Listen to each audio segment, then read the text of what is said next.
Salam Indonesia, salam Nusantara dari Sabang sampai Maroko, dari Miangas sampai Pulau Rote. Mantaplah iman kita, mantaplah kasih kita, mantaplah pengharapan kita. Tentunya di dalam Yesus Kristus yang menjadi Tuhan dan Juru Selamat kita dan Juru Selamat dunia. Jangan katakan bahwa Yesus bukan Tuhan, jangan katakan pula bahwa Yesus bukan Juru Selamat. Dia adalah Tuhan, dia adalah Juru Selamat. Dan kalau engkau percaya, engkau akan diselamatkan. Kalau tidak percaya, engkau akan dihukum. Dan saya mengucapkan selamat pagi, doa dan harapan saya, kekuatan Tuhan, kekuatan firman, kekuatan Roh Kudus, kekuatan iman, kekuatan doa menyertai kita, sehingga dalam perjalanan ini takut akan Tuhan dan ketaatan kepada Tuhan menjadi bagian yang tidak terpisahkan dari hidup kita dalam kehidupan sehari-hari kita. Kiranya Tuhan Yesus memberkati. Sebelum kita mendengarkan firman Allah, kita berdoa. Terima kasih Tuhan, kami mau terus berbicara tentang kesalehan seseorang dalam firman-Mu, sehingga itu memberikan dampak kepada kami di dalam nama Yesus. Haleluya, amin. Firman Allah berkata, kalau engkau mengajarkan sesuatu, itu ajarkanlah berulang-ulang, ya.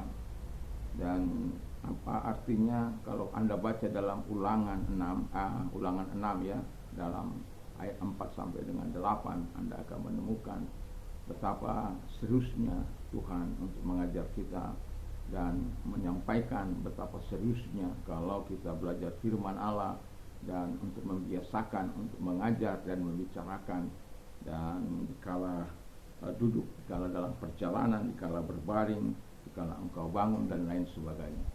Dan ini kita terus akan melanjutkan tentang tentang Cornelius yang memberikan dampak yang sangat luar biasa, yang memberikan teladan. Kita sudah belajar dari teladan hidupnya, di mana kita sudah melihat apa yang dilakukan dan dalam kehidupannya. Tetapi kita saat ini akan belajar sebagai ayah, ya. Kadangkala kita sebagai orang percaya gagal menyampaikan kebenaran-kebenaran firman Allah kepada anak-anak kita, gagal menyampaikan apa yang seharusnya kerinduan Allah. Walaupun kita sudah menyampaikan dengan memberikan teladan dan contoh, tapi banyak kali orang-orang tidak berjalan sesuai dengan apa yang diminta oleh Tuhan.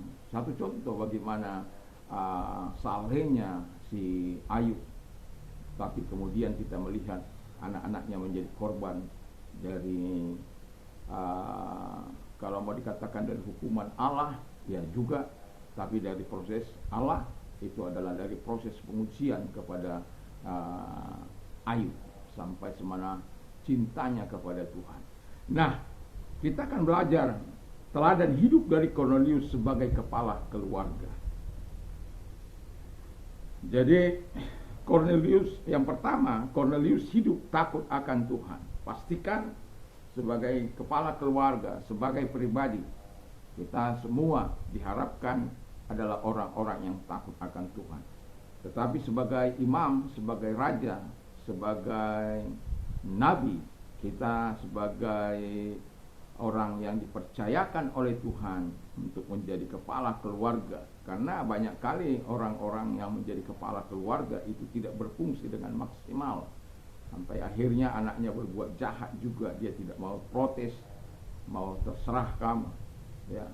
Tetapi kita katakan, kita sebagai orang memang orang yang percaya sebagai kepala keluarga, kita harus memberikan dampak yang positif kepada mereka. Tapi kalau kita sudah memberikan dampak yang positif, pilihan mereka kepada hal yang tidak baik, itu urusannya nanti mereka dengan Tuhan. Nah, kalau kita baca dulu saat Mazmur 128, di situ orang yang takut akan Tuhan itu adalah orang yang berbahagia disebut. Jadi kalau orang takut akan Tuhan itu adalah berbahagia. Walaupun ada dampak dari takut akan Tuhan itu dalam Amsal 14, di mana kita mendapat ketentraman, di mana kita dilindunginya, di mana kita mendapatkan apa juga itu sumber air hidup dan dijaga dari segala anak cucunya dijaga oleh Tuhan. Jadi sesuatu yang sangat luar biasa kalau kita sebagai orang percaya, sebagai kepala keluarga memiliki hidup takut akan Tuhan seperti Cornelius. Cornelius takut akan Tuhan, dan anak-anaknya juga, anak istrinya juga adalah orang-orang yang takut akan Tuhan. Nah, jadi Kalau tadi saya katakan Mazmur 8 ayat 1 sampai 3 itu, kita melihat hidup menurut jalan-jalan yang diperintahkan kepadanya. Jadi dia tidak akan melakukan apa yang salah, tetapi melakukan hidup sebagaimana yang diperintahkan Tuhan kepadanya.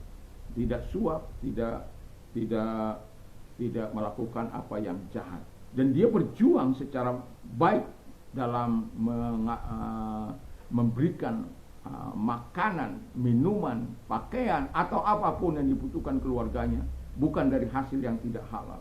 Karena ada banyak orang sebagai kepala keluarga memberikan, dia tidak mau tahu itu halal atau tidak halal. Tapi saya mau katakan, kalau engkau memberikan dari yang tidak halal, engkau sendiri akan merasakan akibatnya dalam hidupmu. Anak-anakmu akan timbul dalam pemberontakan kepada Tuhan, dan akan menjadi anak-anak yang sukar dikendalikan.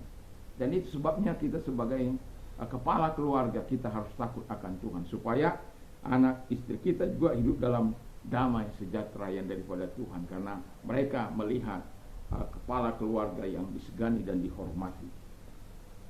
Dan dua, Cornelius hidup sebagai kepala keluarga yang baik, ya. Saya bacakan dulu satu ayat, 1 Timotius 3.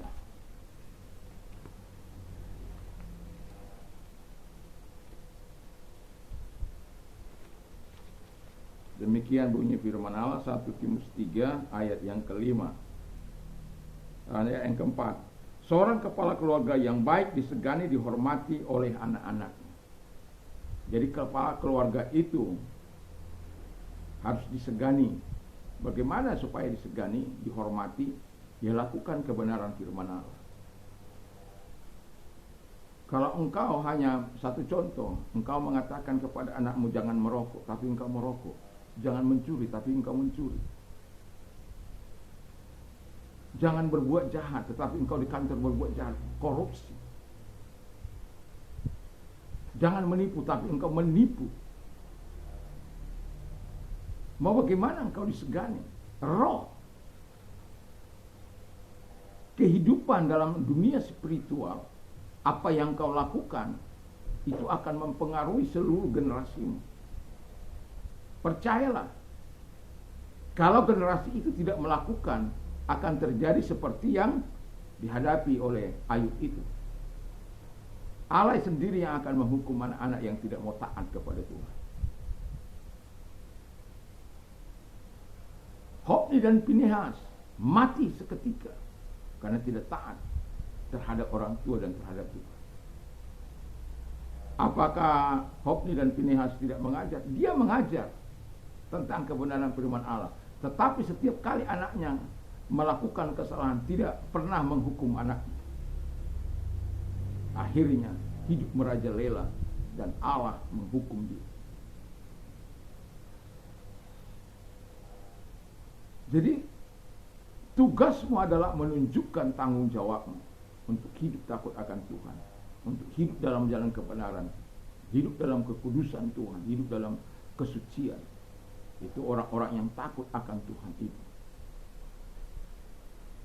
Dan yang ketiga, kata firman Allah ialah, jadi sebelum sampai yang ketiga ini, saya ingin mengatakan kepada kita, lakukanlah yang terbaik dalam hidup ini. Hormati Allah. Kalau kita menghormati Allah, respect terhadap Allah, saya yakin dan percaya kita juga akan memiliki generasi yang respect terhadap Allah dan terhadap engkau sebagai orang tua. Saya sudah katakan, kalau anak-anak tidak respect kepada engkau, tidak respect kepada Tuhan, mereka punya urusan sendiri dengan Tuhan. Tapi tanggung jawabmu adalah memberikan teladan, contoh yang baik kepada anak-anakmu. Dalam katakan, dalam perkataan, dalam perbuatan, dalam sikap. Kau tidak bermain-main dengan kebenaran. Kau tidak bermain-main dengan Allah. Karena kehidupanmu yang sungguh di hadapan Tuhan. Yang ketiga, kata firman Allah, Cornelius membangun, membina dan bertanggung jawab atas iman keluarganya. Dia belum tentu menerima keselamatan dari Tuhan, karena dia bukan orang Yahudi. Dia bangsa lain yang tidak mengenal Allah. Tapi dia punya tanggung jawab untuk membawa anak-anaknya, membangun iman anak-anaknya, membina iman anak-anaknya, bertanggung jawab untuk keselamatan anak-anaknya. Dan itu tidak sia-sia.